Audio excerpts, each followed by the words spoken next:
Friends, આજે આપણે basic કોર્સમાં શીખવાના છે કે આપણે જે મશીન છે એમાં મશીન કઈ કઈ જગ્યાએથી દોરાને આપણે અટેચ કરવા એ શીખવાના છે. તો ચાલો આપણે જાણીએ.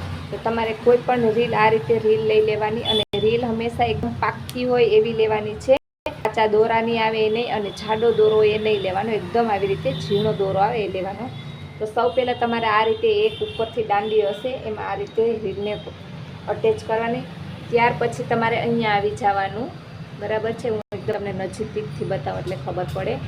ત્યાર પછી તમારે અહીંયા આવવાનું, પછી અહીંયા તમારે આ રીતે દોરાને અટેચ કરવાનો આ રીતે. પછી ત્યાંથી તમારે આ બે જે ડીશ હોય છે અહીંયા, બરાબર, ત્યાંથી લઈ આ રીતે પછી અહીંયા આ જે હૂક આપી હોય છે એમાં અટેચ કરવાનું આ રીતે. જો ધ્યાનથી જોજો કઈ રીતે, બરાબર. અહીંયા આ રીતે અટેચ કરવાનું. પછી ત્યાંથી અહીંયા તમારે અટેચ કરવાનું, અહીંયા અટેચ કરવાનું આ રીતે. ત્યાર પછી આ એક હૂક આપી છે આ રીતે. પછી ત્યાંથી અહીંયા એક હૂક આપી છે ત્યાં આ રીતે. અને પછી ડાયરેક્ટ તમારે સોયમાં દોરાને અટેચ કરવાનો આ રીતે. તમારે ફિંગર અહીંયા રાખવાનું ને આ રીતે દોરાને બહાર ખેંચી લેવાનું, બરાબર. જોઈ શકો છો ફ્રેન્ડ્સ. હવે તમારે આ રીતે બાબીન અને બાબીન કેસ લેવાનું. બાબીન બે પ્રકારના આવે છે, એક આખા આટાનું આવતું હોય છે અને એક અડધા આટાનું. તો આ જે બાબીન ને બાબીન જે કેસ છે એ બે આખા આટાના છે, બરાબર છે. તો એને કઈ રીતે અટેચ કરવાનું, તો આ રીતે તમારે એકદમ કઠણથી દોરો ભરી લેવાનો છે, જેમાં તમારો અંગૂઠો ભરવો ના જોઈએ. આવી રીતે તમે ભરશો બાબીન, બરાબર છે, કેસ, તો તમારું આ જે એકદમ તમારી જે સિલાઈ છે ને બહુ મસ્ત પ્રોપર આવશે. તો આને આ રીતે તમારી સાઈડમાં આ સાઈડ દોરો રાખવાનો. પછી અહીંયા આ રીતે આની અંદર આ ડબ્બીમાં બેસાડી દેવાનો. પછી અહીંયાથી તમે આ જે દેખાય છે ને ખાંચી જેવું, ત્યાં દોરાને લઈ જવાનો. ત્યાંથી અહીંયા ટર્ન આ રીતે ઉપરની બાજુ ખેંચી લેવાનો, બરાબર છે ફ્રેન્ડ્સ. હવે અહીંયા નીચે કઈ રીતે બેસાડવું એ હું તમને સમજાવું. તો ઉપરથી તમારે આ ઢાંકણું આવે છે એને આ રીતે ખેંચવાનું. પછી અહીંયા બાબીન હોય છે નીચે. તો આ જે હૂક છે બાબીનનું, બરાબર છે, અહીંયા હોલ છે એ તે અહીંયા નાની એવી ખીડી હોય છે, બરાબર છે. ત્યાં બેસાડી આ રીતે ટક દેરાવો જોઈએ. તમારું બાબીન જે છે એ ફિટ બેઠું હોય એવું માનવાનું. પછી આને અહીંયાથી બંધ કરી દેવાનું.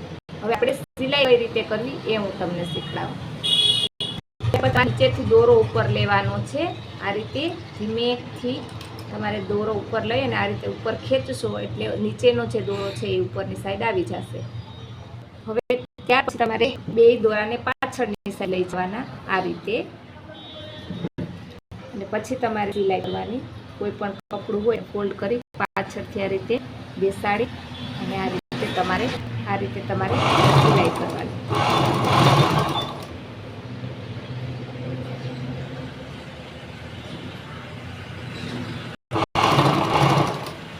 જોઈ શકો છો અહીંયા સિલાઈ.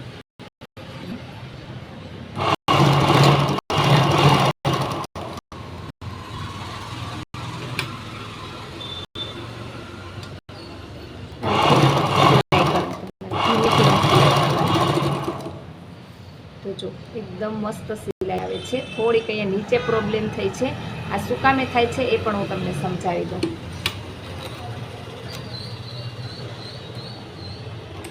જ્યારે બાબીન આપણું વ્યવસ્થિત બેઠું ના હોય ને ત્યારે એવી સિલાઈ આવે છે. અથવા તો બાબીન ઢીલું થોડુંક રહી ગયું હોય છે એટલે થોડુંક ઢીલું છે તો અહીંયા એને ટાઈટ કરી દઈશ, જેથી કરીને મારી સિલાઈ સરસ આવે.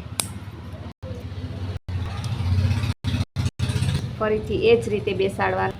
ફરીથી મેં મસ્ત રીતે બેસાડી દીધું છે. એટલે હવે જો હું બતાવું એવી સિલાઈ આવે.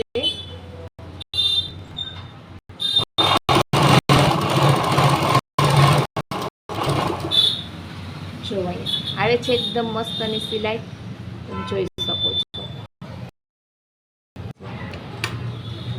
તો ફ્રેન્ડ, સિલાઈ શીખવી એકદમ સહેલી છે, પણ તમે એને વ્યવસ્થિત રીતે શીખો નિરાતે તો તમારી બધી સિલાઈ સરસ આવે. જોઈ શકો છો કેટલું આરામ સિલાઈ લો છું. એકદમ મસ્ત સિલાઈ આવે છે. સિલાઈ બધી સરસ થઈ છે. આગળ પાછળ બે જોઈ શકો છો. ઠીક છે, તો અહીંયા સુધી મેં તમને શીખવાડ્યો. બાકીનો વિડીયો હું તો કાલે અપલોડ કરી તમે જોઉં કે હું ફ્રીમાં બેઝિક કોર્સ કરાવું છું, તો કઈ રીતે બધું સ્ટેપ બાય સ્ટેપ શીખડાવું છું. ઠીક છે ફ્રેન્ડ, તો વિડીયો જો તમને ગમતો હોય તો પ્લીઝ લાઇક, શેર અને કમેન્ટ કરજો અને શેર કરજો. અને ઓફલાઈન ક્લાસ પણ આપણા રહે છે, તો એક વખત જરૂર વિઝિટ કરજો. Thank you.